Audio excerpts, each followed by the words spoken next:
Sino sa inyo sa umagang ito, batid ninyo na ang pag-ibig mo kay Lord ay totoo at tunay, genuine? Sino? Amen. Amen. Sino sa umagang ito na with all confidence, masasabi mo kay Lord, Lord, I love you. Meron ba? Hindi, amen. Ang tanong ko, sino makakapagsabi kay Lord ng I love you? Sa Tagalog, mahal kita, Panginoon. Sino? Sino makapagsabi, Lord, I love you? Parang konti, hindi lahat. Bakit kaya? Ano kayong iba? Ulit, sabihin po natin. Well, with confidence, kung talagang mahal mo si Lord, iniibig mo siya, you can say to that, Lord, I love you. Yun, marami. Palapakan po natin si Lord. Meron pong tanong, at tanong ko po ito sa sarili ko, tanong ko rin kay Lord, siguro tanong din natin sa bawat isa sa atin. Ito po, how can you love someone who is invisible, and all sufficient? Sige nga. Paano mo iibigin siya na hindi nakikita, na walang pagkatalo, invincible, at lahat ng bagay meron siya? Sino siya? Si Jesus. John 1:16, Jesus is the one who is full of grace and all blessing comes from Him. O, di ba?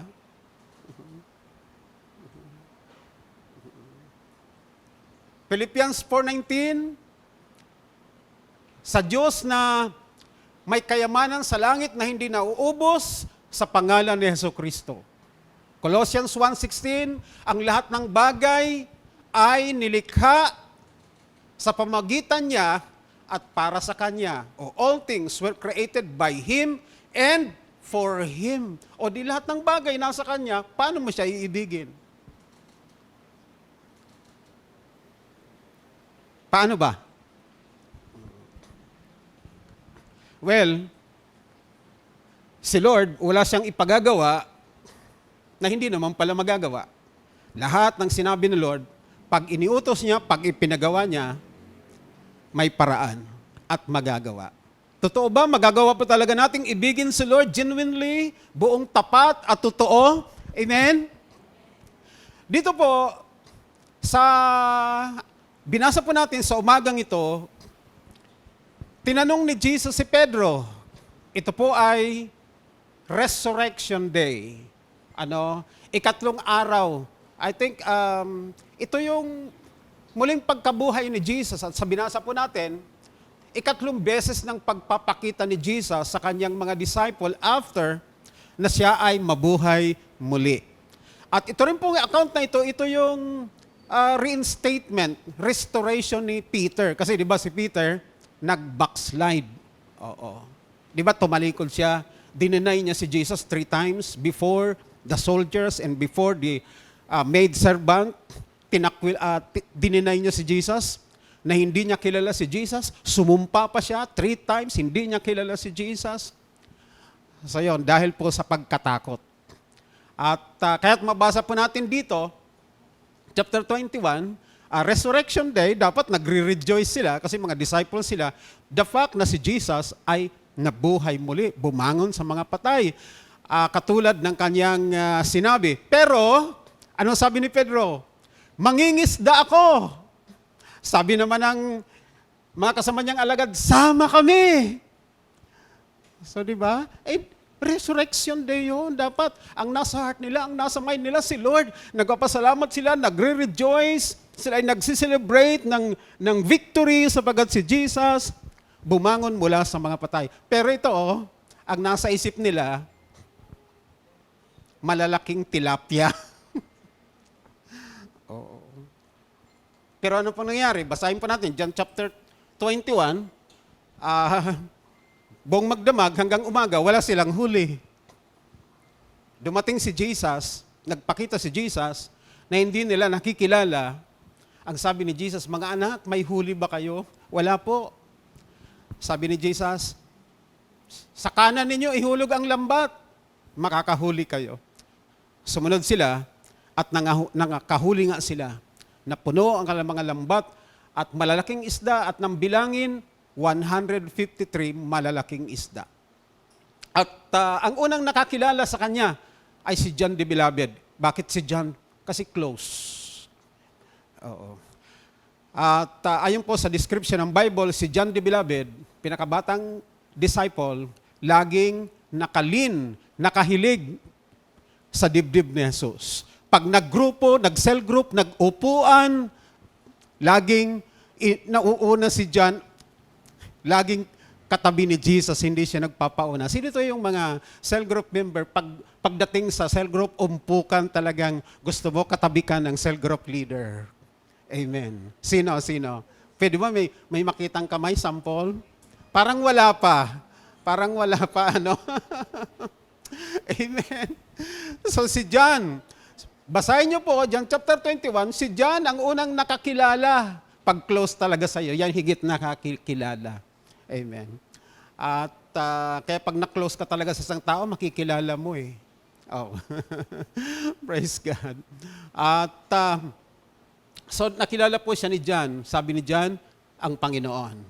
At tinawag sila ni Jesus. Sabi ni Jesus, magdala kayo ng isda dito. O may apoy, may tinapay, nag-ihaw si Jesus at pinakain sila. At dito, tinanong ni Jesus si Peter, Peter, do you love me? Yes, Lord. At 3 beses, at nalungkot si Peter kasi 3 beses siyang tinanong. Ba't kaya nalungkot si Peter? 3 beses, sa pagtatanong sa kanya ng 3 beses kung iniibig niya ang Panginoon.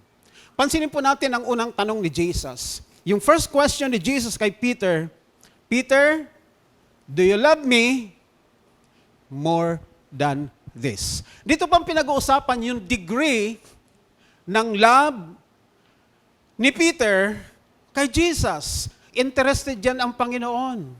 Binigyan tayo ni Jesus ng puso, yung damdamin na magmahal. Pero ang gusto ni Lord, siya yung sa lahat ng bagay, pinakamamahal natin siya. Sino po dito sa umagang ito, sa maraming bagay, sa lahat, si Jesus ang pinakamamahal mo? Wala. May reason po yan. Kung bakit dapat sa lahat ng bagay, si Jesus ang pinakamamahal natin. Sabi ni Jesus, pakilagay po yung verse. First question ni Jesus kay Peter, do you love me more than this? Okay? Nabasa nyo na ba ito? Sa pagbabasa nyo ba? Naitanong nyo na pa? Naitanong nyo na ba sa Panginoon, sa inyong sarili, sa inyong pagbabasa? Itong tanong ni Jesus. Peter, alam niyo po, very serious na nagtatanong si Jesus. Tingnan niyo po, may apelyido pa, oh. Peter, Simon, son of Jonah. O, apelyido po yan. Simon, son of Jonah. Do you love me more than this? Naitanong niyo ba, ano ba yung this na yan na tinutukoy ni Jesus? Tinuro, this eh. Do you love me more than this? Ano kayang tinuturo ni Jesus na this?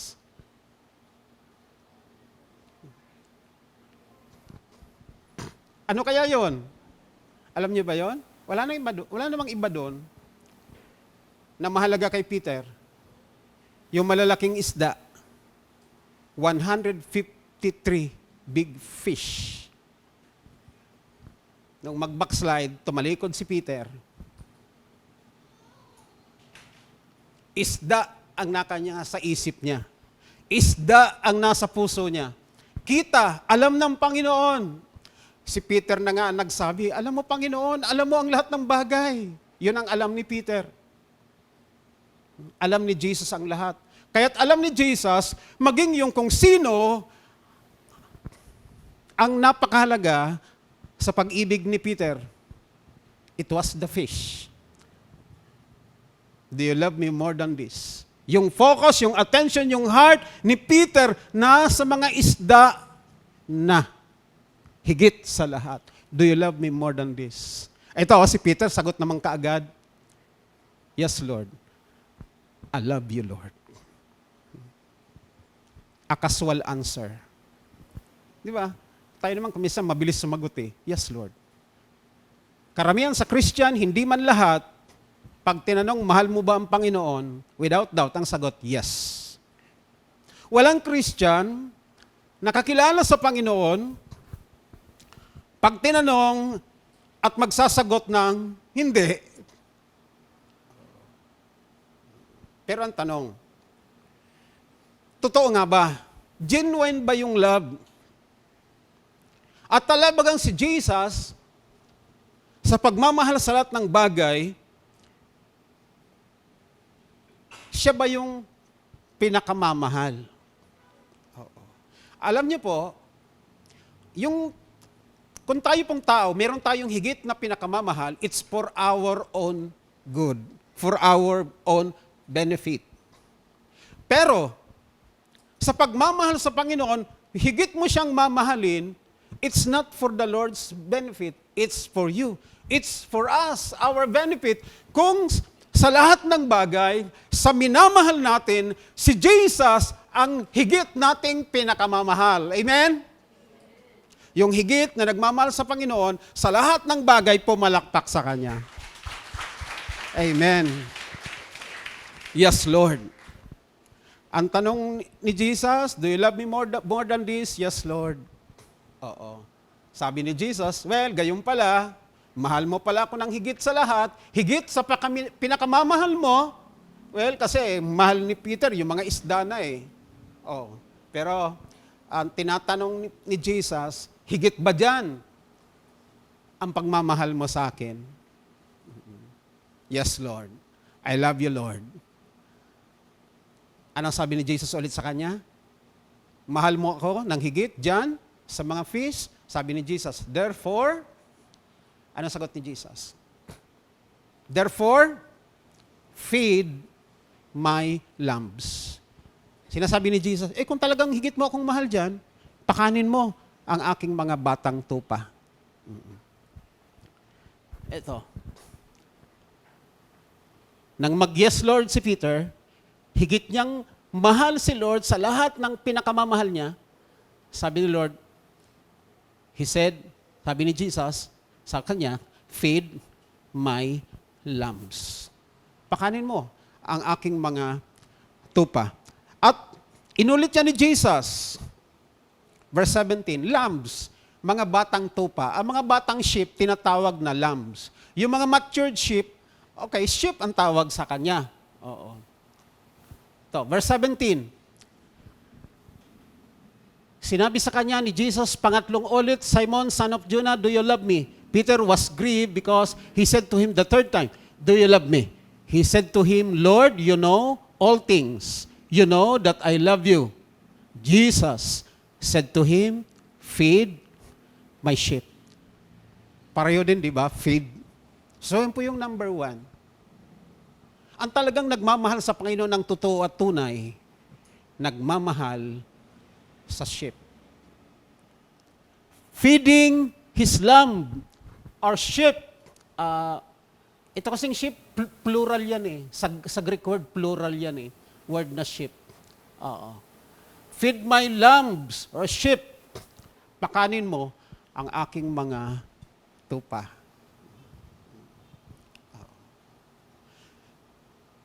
Yan yung proof, evidence, para sa paningin ni Lord ng mga totoong nagmamahal sa Kanya, nagmamahal sa Kanyang mga tupa. Sa Bible, ang tupa ay inihambing sa people of God, God's people. Yung mga sumampalataya, sumunod sa Panginoon, itinuring po yan na sheep. Those who believe and follow the Lord. Tupa po yan. Oo. Sapagat yung hindi, goat. Oo. Tayo ay inihalin tulad ng salita ng Diyos, ng Panginoon sa mga tupa. Literal bang tupa ang tinutukoy ni Jesus? Hindi.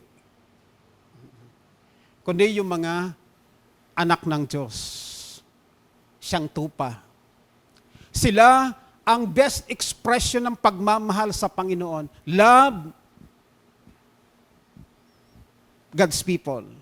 Love those followers, believers of Jesus Christ. Paano ba natin mamahalin yung sheep, yung people of God, Yung mga anak ng Panginoon sumusunod sa Kanya. Paano? Kasi yun ang sabi ni Lord eh.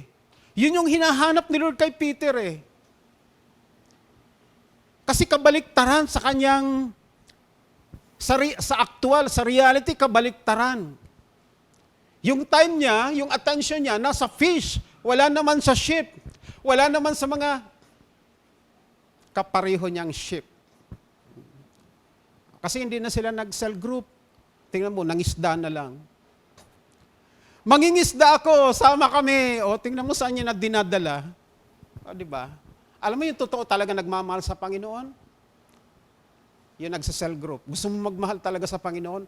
Pakita mo, yan ang totoo. Mag-cell group ka. Kasi 3 beses man, 10 beses nating sabihin, I love you Lord, awitin man natin yan paulit-ulit hanggat hindi po tayo nagsi-cell group, nag-small group. Patuloy at patuloy kang tatanungin ni Lord, mahal mo ba talaga ako? At talaga nagmamahal sa Panginoon, para sa Panginoon na, hindi para sa akin, yung mga nag-i-small group. Expression yun ng love kay Lord. Ito, pagdating sa pag-aalala sa Panginoon. Di ba tayo, we have so many ways on our own terms and version, we can remember someone. Di ba? Marami tayong paraan para alalahanin ang isang tao. Di ba? Marami tayong paraan. At yung mga paraan natin, nadadala natin sa pag-aalaala sa Diyos. Pero alam niyo po, may isang bagay lang na binigay si Lord ng pag-aalala sa Kanya. Ay, yung mga tao, tingnan mo, para alalahanin ng Diyos. Pinuno na, tinambak, naggawa ng altar, lahat na ng ribulto at mga imahe inilagay na doon. Ba't meron ka niyan? Para maalala. Katulad lang niya ng parents, lolo ko, pag-alaala. Hindi. Anong gusto ni Lord paalalahanin siya? Communion. Bakit iniutos ni Lord yung pagpirapiraso ng tinapay at pag-inom sa saro? Anong sabi ni Lord? Do this in remembrance of me. Sa pag-alaala sa Panginoon. Sa pag-ibig sa Panginoon. Ano ang ibinigay ni Lord na ways we can love Him, express our love to Him? Cell group ka. Pagmamahal yan sa mga ship ng Panginoon na katulad mo. At kasama ka sa pagmamahal at pangangalaga ng Panginoon. Alam niyo po, yung mga unang tinawag ni Lord, sumunod sa Kanya, sumampalataya sa Kanya, tinipon niya, ginather niya in a small group. In a flock na tinawag niya. Luke 12:32. Tingnan po natin ito. Sa Luke 12:32, ang sabi ni Jesus, sinasabi niya sa kanya mga disciple in a flock, ang sabi niya, huwag kayong matakot, munting kawan. Tinawag sila in one word. Yung 12, tinawag sa isang salita, flock, kawan. Ano yan? Small group. Tingnan niyo po. Do not fear, little flock. Sino may sabi niyan? Si Jesus. Kausap niya ang 12 disciple. 12, pero tinawag niya little flock. For it is your Father's good pleasure to give you the kingdom. Tinawag niyang flock. Nilagay niya sa flock sapagkat doon inihahayag ni Lord yung kanyang pag-iingat at pangangalaga. Kaya ano pong sabi ni Jesus?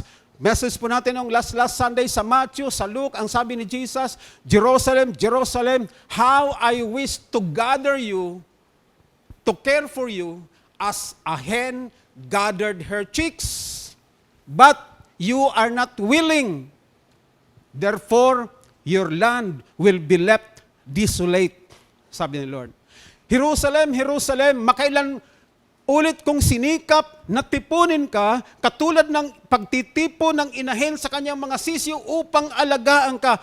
Pero ayaw mo, kaya pababayaan ka. Gustong ingatan, gustong alagaan, ayaw. Walang magagawa si Lord. Ayaw mo eh. Sino dito yung willing? Sino dito yung ayaw? It's been years we're preaching the truth, the Word of God. Gusto Lord maingatan ang kanyang people, ang kanyang church, pero ayaw mo. Tinitreat mo ang church parang katulad lang ng SM, katulad lang ng Ayala, katulad lang ng Pacific Mall.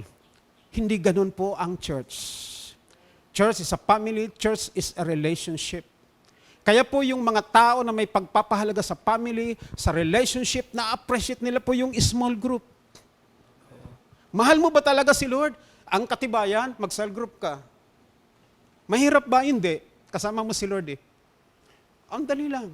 Sabihin mo lang sa mga kapatiran mo naman yun eh. Kaya mag-gather tayo, cell group tayo, mag-pray tayo. Lahat ba merong ipag-pray? Yes. Doon tayo sa bahay, pray tayo. Oh. Pagkatapos magpapansit tayo. Oh, di ba? Pray tayo. Oh, nag-small group na kayo. Yung foundation ng small group, si Jesus talaga ang nag-establish ng cell group. Di ba? Matthew 18:20. O sinabi ni Jesus, sinulat ni Matthew. Ano sinabi ni Jesus? Sinulat ni Matthew. Saan man. Saan man. Ibig sabihin ng saan man, kahit saan. Oo. May dalawa o tatlo. Ito for where 2 or 3 come together in my name ni Jesus, there am I with them. Small group po yan. Yung 12 nga, kay Jesus, little flock na eh. Ito, saan nagsisimula? 2, 3. Sino yung mga nag-gather na? Nagli-lead, 2 or 3, andun ka, you lead that. Sino? Alam niyo po, ang church, sinasabing church na walang small group, hindi yan church. Parang mall lang yan. Parang school lang yan. Parang classroom lang yan. Hindi yan ang totoong church. Hindi yan ang version ni Jesus ng kanyang church. People of God, tayo po, we need caring, we need protection. So, we need feeding. Alam niyo po yung feeding, ang word na feeding, ang kapareho niyang salita ay provide and or supply. At ang word dito na feed, ginamit siya as a transitive verb, nang ibig sabihin ay to support and to encourage. Bakit gusto ni Jesus? Bakit sinabi niya kay Peter? Naintindihan niyo ni Peter, feed my sheep, feed my lamb. Naintindihan niyo ni Peter. Peter, ang ibig sabihin, in short, Peter, mag-cell group ka. Mag-cell group ka, mag-small group ka. At ibig sabihin yan, to feed, to support, and to encourage. Tayo po, anak ng Diyos, people of God, we need encouragement. Basahin po natin, 1 Timothy 4:6. Amen? Basahin po natin. Mahirap talaga mag-preach ng 10 minutes, dapat exhort lang, Okay, 1 Timothy 4:6. If you point these things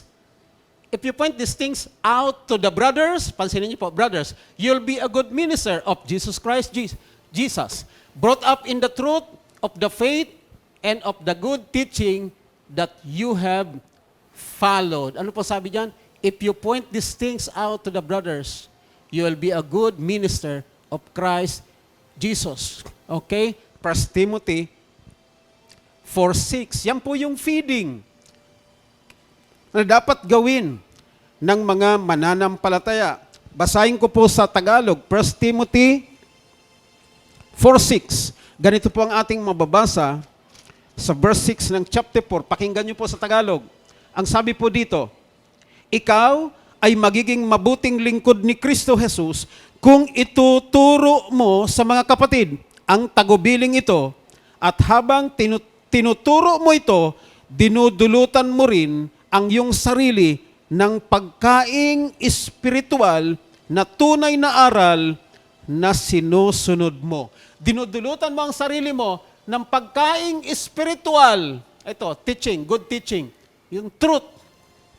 Pagkaing espiritual. See? Feeding.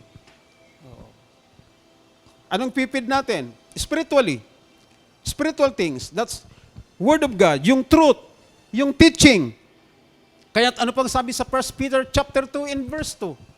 Ang sabi po doon sa mga believers, desire the spiritual milk. The spiritual food. Which is the Word. So ang salita ng Diyos ay Word of God. Word. Tingnan niyo po. Like newborn babies, katulad ng mga sanggol, pakanasain nyo, pure, spiritual milk, so that you will grow into full experience of salvation. Cry out for this nourishment. Tingnan po natin sa King James or New King James, yan pong spiritual milk na yan po ay Word of God. Tingnan po natin. Okay, tingnan nyo po. Tingnan niyo po. Word. Desire, pure milk of the Word. Pure milk of the Word. Yan po yung impartation, yung rema, yung revelation ng Word of God. At yan po ay pagkain spiritual na kailangang i-feed sa mga anak ng Diyos. That's happen kapag tayo po ay nag-i-small group o nag-cell group. Alam natin yung Matthew 4:4, ang tao nabubuhay hindi lamang sa bread, but also for the Word of God. Yan po ang sa cell group, yung Word of God, ito po,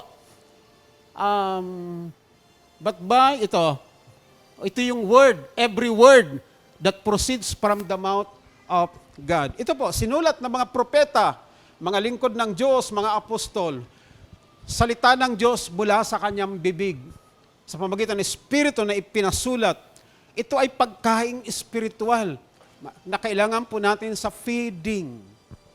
Ano po yung ibig sabihin ng feeding is encouraging and supporting.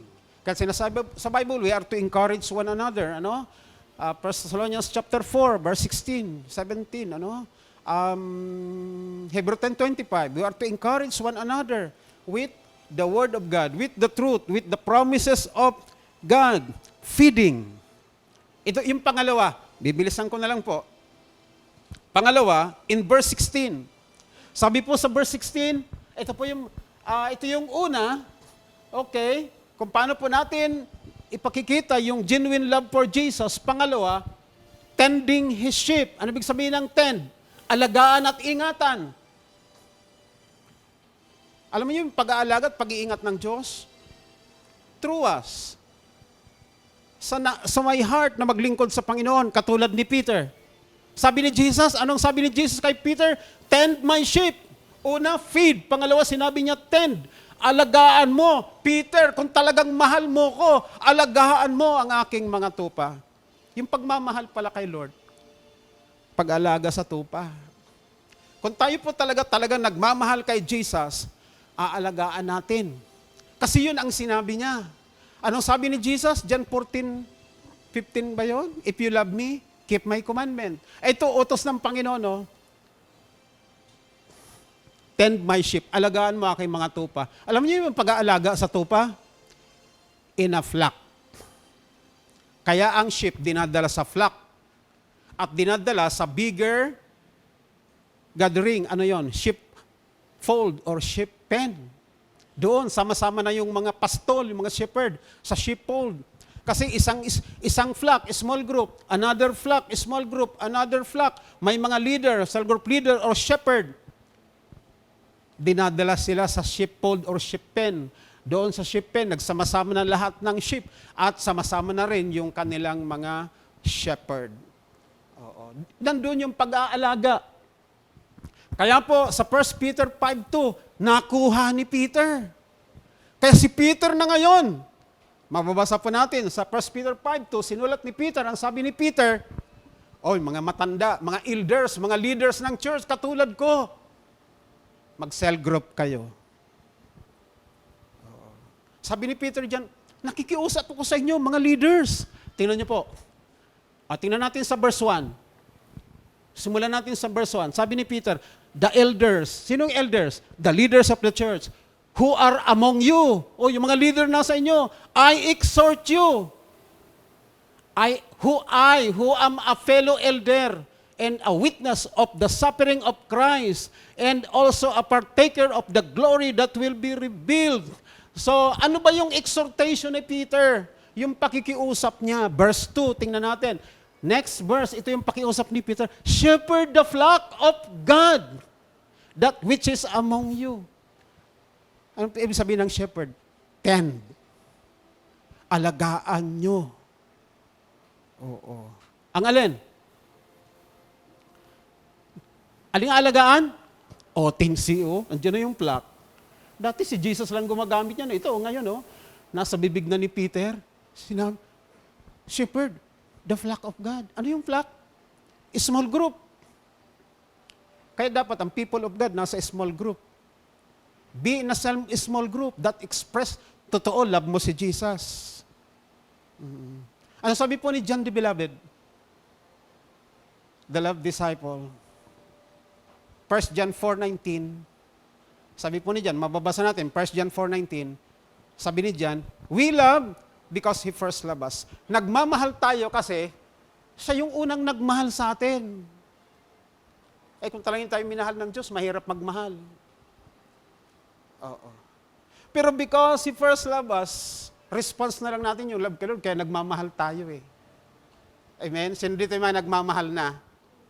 Mag-cell group na tayo. Once a week lang yan, 1 oras, pagkakait mo pa, expression mo yan ng love mo kay Lord. Kaya di ba paulit-ulit na tinatanong ni Jesus si Peter, at paulit-ulit na sinasabi ni Jesus, feed my sheep, tend my sheep. Alam niyo po, hindi lang po si Peter nagsabi, ito, we love Him because He first loved us. Alam niyo po, hindi lang po si Peter ang nagsabi, maging si Saint Paul, the Prince of the Apostle. Acts 20:28. Sinabi din po yan, sinulat din ni Peter, habilin niyo sa mga leaders ng church, mag-cell group naman kayo. Oo. Ito, tingnan po natin. Therefore, sabi po ni Paul, therefore take heed to yourselves. Okay? And to all the flock. Yan po ang church, binubuo ng mga flock. Kaya't hanggat wala ka sa flock, you can't be counted in the church. At kung ang church walang flock, hindi yan totoong church. Ano yung flock? Small group. Kasi doon naaalagaan. Yung mga wala sa flock, sooner or later, mawawala din yan. Bakit? Like a sheep, vulnerable. Maraming demonyita, mga evil spirits. Pinuno si Satan ang devil. Wala tayong panalo. Kita nila tayo, sila hindi nating kita. Kaya ang gusto ni Lord, maingatan po tayo. Libang pa dyan yung mga temptation, yung mga deception. Gusto tayo maingatan as a people of God. Kaya ang gusto ni Lord, we are in a flock. Para tayo po ay ma-encourage, ma-support, ma-provide, and maalagaan. O yung tending kasama dyan, yung pag-iingat. Ganun ang shepherd. Binabantayan niya. Kaya ang sabi po ni Paul, ito, take heed. Ano ibig sabihin ng take heed? Ingatan nyo. Kaya pati yung mga leaders, pinagsi-cell group. Take heed of yourselves and to all the flock among which the Holy Spirit has made you overseers to shepherd. Ito na naman. Ibig sabihin ng to shepherd. Ay magsi-shepherd ang shepherd in a flock. Shepherd, alagaan. Shepherd, ang ano? The church of God. Ano ang church of God? In a flock. Sinabi ni Peter, sinabi ni Paul, mga great apostle of the Lord Jesus Christ. Mahal ba natin si Lord? Mahal ba natin si Jesus? Amen? Mag-cell group ka na. Pag may nakitang cell group, join ka. Wala kang makitang cell group, ikaw mag-cell group. Alika, brad. Cell group. Sabi, mahal ko si Lord eh. Ayaw mo, bahala ka. Kung di mo love si Lord, basta ako love ko si Lord. Okay. Kailangan ba ni Lord mahalin? Yes. Akala ko ba si Lord all sufficient? Bakit pa kailangan mahalin? It's for our good. Yung pagmamahal kay Lord, not for Him, but for our benefits. Ang sabi, sinulat ni Paul sa 1 Corinthians 16:22. Basahin niyo po ito. 1 Corinthians 16:22. I pray na ito ay mag-stir up sa atin ang salitang ito. Pero niyo pong tingnan sa inyong Bible. 1 Corinthians 16:22. Ito ang sinulat ni Paul. If anyone, ano mang ibig sabihin ng anyone? Kahit sino. Kaya kasama ka dyan, kahit ayaw mo. Kasi ang sabi dyan ni Paul, if anyone does not love the Lord, that person is cursed. Our Lord, come. Yung mga hindi nagmamahal sa Panginoon, isinumpa. Cursed. Anong gusto natin? Isinumpa o lovers ni Lord? Amen? Amen? Mahirap bang mahalin si Lord? Hindi. Attend ka lang. Be part of the cell group. Mag-cell group ka. Grabe si Lord. Sa lahat ng pagmamahal niya, inako niya lahat ng parusa, inako niya lahat, maging kamatayan sa krus. Para sa akin, sa kanyang pagmamahal sa akin, how can I not love the Lord? Marami tayong ginagawa. Parang assumption, mahal natin si Lord. Isang bagay lang. Be in a flock. Pag nasa flock ka, na small group ka, you are kasama ka sa feeding the flock and tending the flock. The sheep of the Lord. Bago ko tapusin, yung pangatlo, may pangatlo ito ng pagmamahal sa Panginoon. 2 beses itong sinabi ni Lord kay Peter. Ito. Follow me. Kaya yung pinag-expression ng love kay Jesus, mag-cell group ka, at ito, pangalawa, follow Jesus. Kaya pag tinignan po natin itong verse 19, pag tingnan natin yung verse 19 and verse 22, pareho, tingnan po natin yung 19. Okay, tingnan po natin ito, verse 19. This he spoke, signifying by what that he would glorify God. And when he had spoke this, he said to him, Jesus said to Peter, follow me. Follow me. Tingnan po natin sa verse, tingnan po natin, 22. Okay, ito, verse 22. Another, tingnan nyo po. Jesus said to him, okay, si Peter ulit ito. Sinabi ni Jesus, if I will that he remain till I come, what is that to you? Tinatanong niya si Peter. Then sinabi niya kay Peter, you follow me. Kasi nakita ni Peter, si John the Beloved, sumusunod kay Jesus. Ay tinanong ni Peter si Jesus, patungkol kay John, ay siya, ano siya? Na sumusunod kay Jesus. Ito sabi ni Jesus kay Peter, what is that to you? If he remain till I come. Ito ang mahalaga kay Peter. Si Peter, kinakausap siya ni Jesus. Sinasabihan siya ni Jesus kung ano-anong napapansin. Kung ano-ano yung tinuturo. Parang yung katabi mo. Kinakausap ni Jesus, parang inilalayo yung istorya. Inulit ni Jesus. Parang dito sinasabi ni Jesus kay Peter, anong pakialam mo kay John? Ano sa'yo? Kung hanggang sa pagbabalik ko, andyan siya. Ito ang mahalaga para sa'yo. You follow me. Yung pag-follow kay Jesus ay pag-express ng kanyang love. It's good na sinasabi natin kay Lord, Lord, I love you. Lord, I adore you, all that is in me. I give you my soul, I give you my heart. Pero, ito po yung na-appreciate ni Lord. 1 John 3:18. Basahin po natin. Sa 1 John 3:18, ito po sinabi ni John. Sabi po ni John sa 1 John 3:18, mga anak, dito po tayo magtatapos. Sabi po ni John, mga anak, little children, let us not love in word or in tongue, but in deed, ano ba yung deed? Gawa. And in truth. Ang genuine love, may deed, saka may truth. Ang genuine love, binubuo ng katotohanan at action. Hindi sapat yung word. Hindi sapat yung tongue. Kailangan yung deed at yung truth. Well, okay na rin yung sinasabi natin, Mommy, I love you. Daddy, Papa, I love you. Another way naman, sunod na araw naman, Pa, I love you. Ma, I love you. Okay na rin. Pero, patunayan mo. Paano nagiging totoo at tunay ang pag-ibig, nagiging genuine? May deed at may truth. Sa pagmamahal sa Panginoon, ano yung truth? Ano yung truth? Yung truth, yung sinabi ni Jesus, feed my lamb, sheep. Tend my sheep, and follow me. Yun po yung truth. Ano po yung action? Be in a cell group. Amen. Sino dito sa umagang ito, yung mga nasa cell group na? Pwede mo makita mga kamay? Okay. Marami.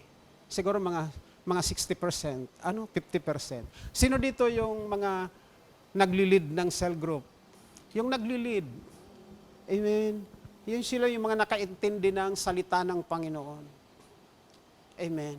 Siguro may mga ginagawa kayo na in your heart, ginagawa mo because you love the Lord. Pero alam mo, sigurado ka na talagang natatanggap, na-appreciate ni Lord yung expression of love mo sa Kanya? Cell group ka. That is the way na to support and encourage the sheep, the people of God. That is the way to tend or to shepherd. At yung pangatlo, follow Jesus. Sapat ang sabi ni Jesus, kung nasaan man ako, nandoon dapat ang naglilingkod sa atin.